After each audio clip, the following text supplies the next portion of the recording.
Hi, welcome to the second video. Do you remember the Flintstones? Fred Flintstones? There was a dog, a dinosaur dog in there called Dino. And each time that Fred Flintstones would come back in the house, Dino would all the time. Well, I admit it. I was once Dino in this house.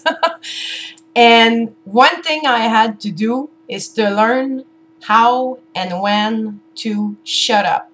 And I don't want to offend anybody, but I'll be truthful here. I had to learn to shut the f up, basically. And I had to choose my battles. Let me share with you an example of a battle I chose not to battle, okay? Each time my husband would come back from his appointment with his psychologist, psychiatrist, doctor, you name it. At one point, he used to go like 2 times, sometimes 3 times a week. So he would go. It would take him an hour and a half to go there. Then he had his appointment. Then an hour and a half to come back, right? So each time he would come in back in the house and ask me, "Hello, how are you?" I was waiting for him with my list and what I did and what I needed him for and what still was to do. There was so many things to be done. And I made him feel bad for going there, honestly. It was my point, I guess. I was so angry myself in the relationship. And I felt so alone, and I knew what I was doing wrong, I guess. Knowing that I had the feeling of trying so much and feeling so alone, and knowing the fact that my husband's perception of facts was really different from mine, right? With PTSD, the way he used to see things and when he would tell a story, it would be backwards or, it was all wrong. So I was afraid. What is he telling his psychologist, his psychiatrist about me, about the mother that I was, the wife that I was? So, not to mention the fact that since he was leaving like for an afternoon, I so much needed a break myself, a respite. And for me, driving is very fun. I put the music on and, it's my time off, especially being alone in a car. So I was kind of jealous of him, having the opportunity to have an afternoon off while I couldn't. It took me a while, many years, unfortunately for him, to realize that my perception of his afternoon was very different from what he was actually going through himself.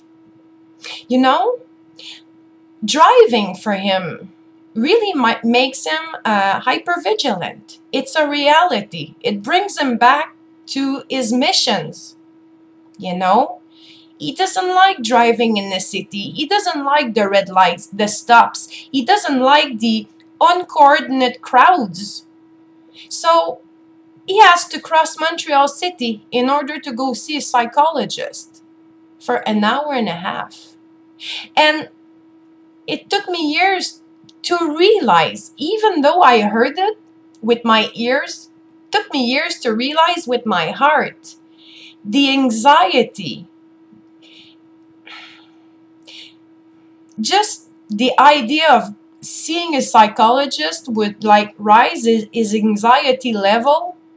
I remember he used to ask me, what am I supposed to tell him this week?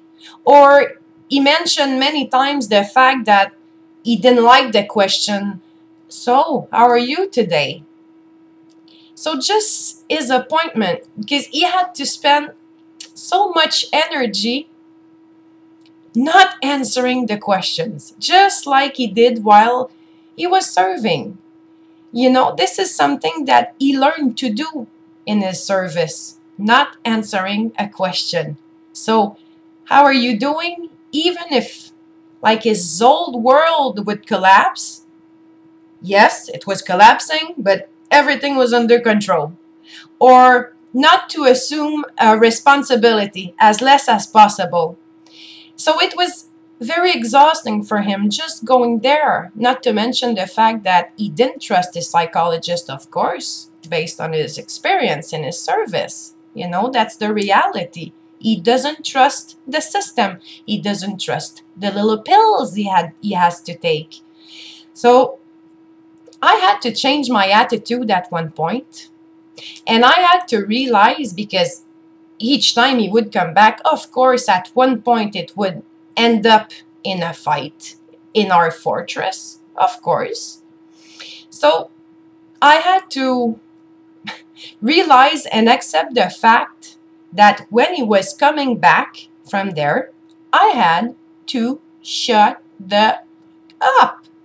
It was not a good day to talk to him about my problems, my needs, my this, because I'm a caregiver. When he comes back, I'm a caregiver. So it doesn't mean that my needs, like, could not be addressed, because they were as important as is. But I really had to learn when to address those needs. So this is basically what I had to share with you today, the day I learned to shut up. So you have a good day. Bye-bye.